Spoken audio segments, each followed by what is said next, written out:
in which our lovers begin to learn the consequences of their actions.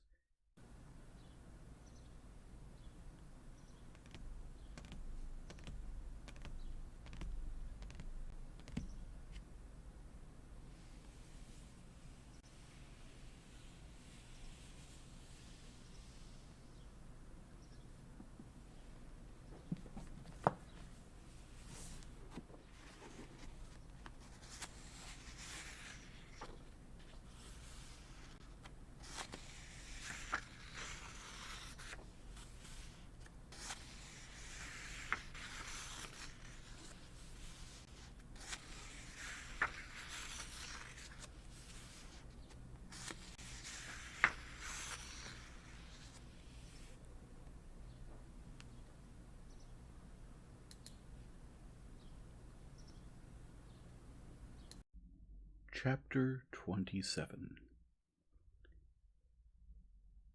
If only I wasn't sorry to drop what's been started.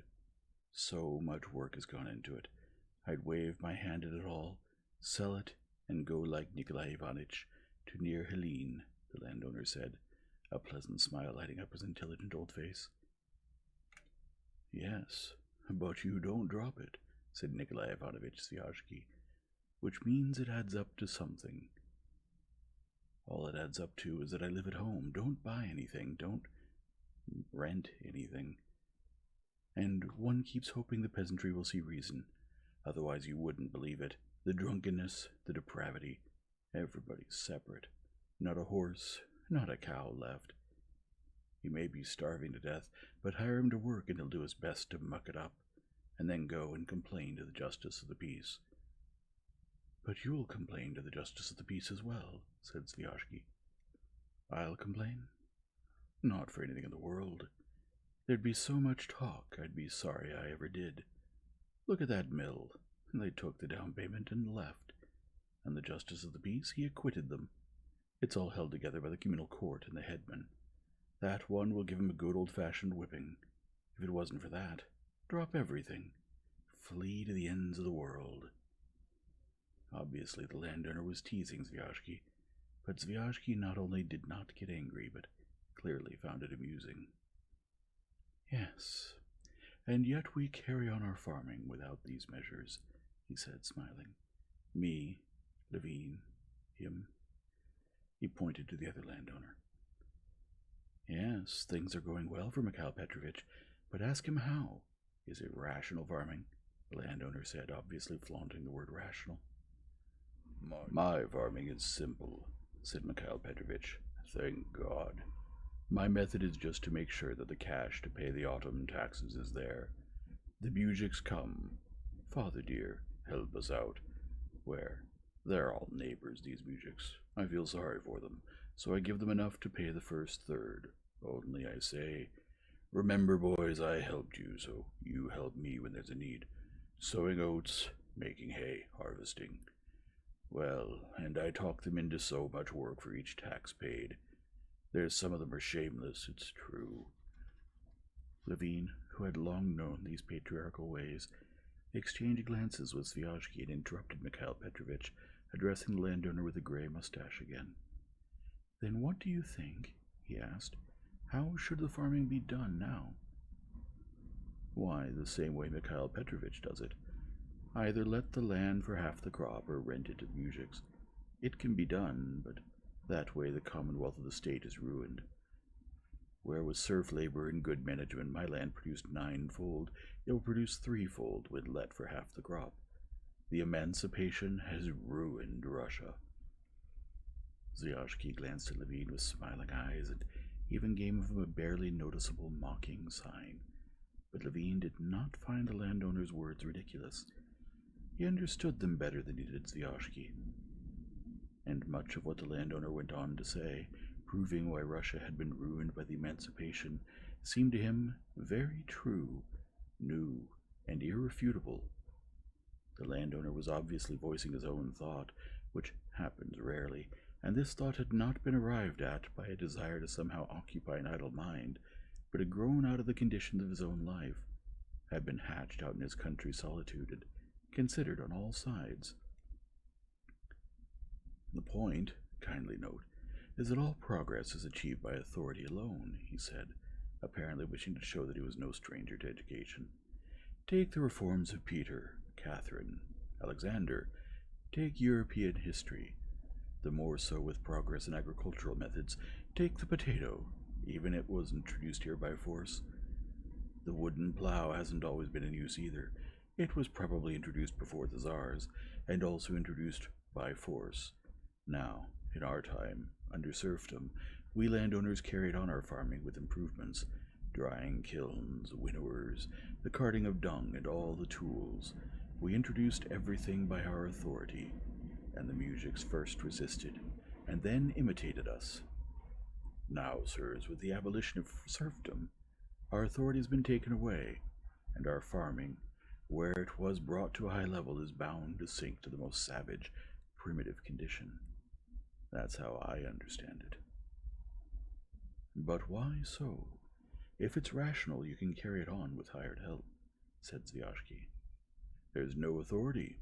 Who will I carry it on with, may I ask? There it is. The workforce, the chief element in farming, thought Levine. With paid workers. Workers don't want to do good work, or to do good work with tools. Our worker knows one thing only, how to get drunk as a pig, and while drunk to break everything you give him. He'll overwater the horses, snap good harness, dismount a wheel with a tire and sell it for drink, put a pintle into the thresher so as to break it. He loathes the sight of things that aren't to his liking. That causes the whole level of the farming to sink. Plots are abandoned, overgrown with wormwood or given up to Mujiks, and where millions of bushels used to be produced, now it's a few 100,000. The Commonwealth is diminished. If the same thing was done only with calculation, and he began developing his own plan of liberation which would have eliminated these inconveniences. That did not interest Levine, but when he finished, Levine went back to his first proposition and said, addressing Zvyashki and trying to provoke him to voice his serious opinion, that the level of farming is sinking and that, given our relation to the workers, it is impossible to engage in rational farming profitably, is perfectly correct, he said. I don't find it so, Zvyashki retorted, seriously now. I only see that we don't know how to go about farming, and that, on the contrary, the level of farming we carried on under serfdom was in fact not too high, but too low. We have neither machines nor good working stock, no real management, nor do we know how to count. Ask any farm owner, he won't know what's profitable for him and what isn't. Italian bookkeeping, the landowner said ironically. No matter how you count, once they break everything, there won't be any profit. Why break? A worthless thresher, that Russian treadle of yours, they will break, but not my steam thresher. A Russian horse, what's that breed? The Toscan, good for tossing cans at. They'll spoil for you, but introduce Percherons, at least our Bityugs, and they won't spend them. And so with everything, we must raise our farming higher. If only we could, Nikolai Ivanitch. It's all very well for you, but I have a son at the university. The younger ones are in boarding school. I can't go buying Percherons. That's what banks are for. So that's the last thing I have falls into the hammer? No, thank you. I don't agree that the level of farming must and can be raised higher, said Levine. I'm engaged in it, and I have the means, and I've been unable to do anything. I don't know what use the banks are. With me, at least, whatever I spend money on in farming has all been a loss. The livestock were a loss, the machinery a loss. I'm going to redo that paragraph. I don't agree that the level of farming must and can be raised higher, said Levine. I'm engaged in it, and I have the means, and I've been unable to do anything. I don't know what use the banks are. With me, at least, whatever I've spent money on in farming has all been a loss. The livestock were a loss, the machinery a loss. That's true, the landowner with the gray mustache confirmed, even laughing with pleasure. And I'm not the only one, Levine went on. I can refer to all the farmers who conduct their business rationally. Every one of them, with rare exceptions, operates at a loss. Tell me now, is your farming profitable? Said Levine, and he immediately noticed in Zvyashki's eyes that momentary look of fear that he noticed whenever he wanted to penetrate beyond the reception rooms of Zvyashki's mind. Besides, on Levine's part, the question had not been asked in good conscience. Over tea, the hostess had just told him that they had invited a German from Moscow that summer, an expert in bookkeeping, who, for a fee of 500 rubles, had done the accounts of their farm and discovered that they were operating at a loss of 3,000 and some rubles. She did not recall the exact figure, but it seems the German had it calculated down to the quarter kopeck. The landowner smiled at the mention of the profits of Zvyashki's farming, apparently knowing what sort of gains his neighbor and marshal might have. Maybe it's not profitable, Zvyashki replied. That only proves that I'm a bad manager, or that I spend the capital to increase the true rent. Ah, the true rent, Levine exclaimed with horror. Maybe true rent exists in Europe, where the land has been improved by the labor put into it, but with us the land all becomes worse from the labor put into it. That is, from being plowed, and so there is no true rent. What do you mean, no true rent? It's a law. Then we're outside the law. True rent won't clarify anything for us. On the contrary, it will confuse things. No. Tell us, how can the theory of true rent...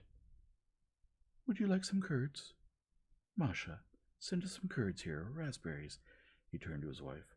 This year the raspberries went on remarkably late. And in a most pleasant state of mind, Zvyashki got up and left, apparently assuming that the conversation had ended at the very place where Levine thought it was just beginning. Deprived of his interlocutor, Levine went on talking with the landowner, trying to prove to him that all the difficulty came from our not knowing the properties and habits of our worker. But the landowner, like all people who think originally and solitarily, was slow to understand another man's thought, and especially partial to his own. He insisted that the Russian music was a swine, and liked swinishness, and that to move him out of swinishness authority was needed, and there was none. A stick was needed, and we suddenly became so liberal that we replaced the 1,000-year-old stick with some sort of lawyer in lockup, in which worthless, stinking musics are fed good soup and allotted so many cubic feet of air. Why do you think, said Levine, trying to return to the question, that it's impossible to find relations with the workforce that would make work productive? That will never be done with the Russian peasantry without a stick. There's no authority, the landowner replied. How can new forms be found? Said Zvyashki, who, having eaten his curds and lit a cigarette, again came over to the arguers. All possible relations to the workforce have been defined and studied, he said. That leftover barbarism, the primitive community with its mutual guarantees, is falling apart of itself. Serfdom is abolished. There remains only free labor, and in its forms they are defined and ready, and we must accept them. The hired worker, the day laborer, the farmhand, you won't get away from that. But Europe is dissatisfied with these forms. Dissatisfied and searching for new ones, and she'll probably find one.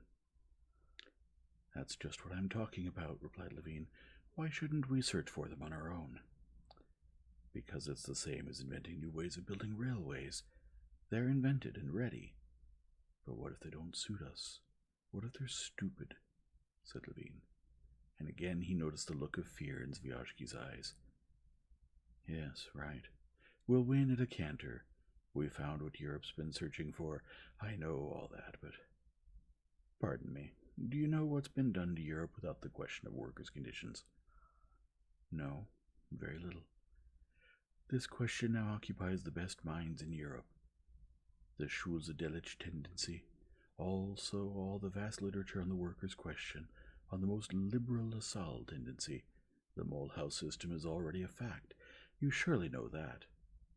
I have an idea, but a very vague one. No, you only say so. You surely know it all as well as I do. Of course, I'm no social professor, but it once interested me, and if it interests you, you really should look into it. But what did they arrive at? Excuse me. The landowners got up, and Zyozhki, again stopping Levine in his unpleasant habit of prying beyond the reception rooms of his mind, went to see his guests off.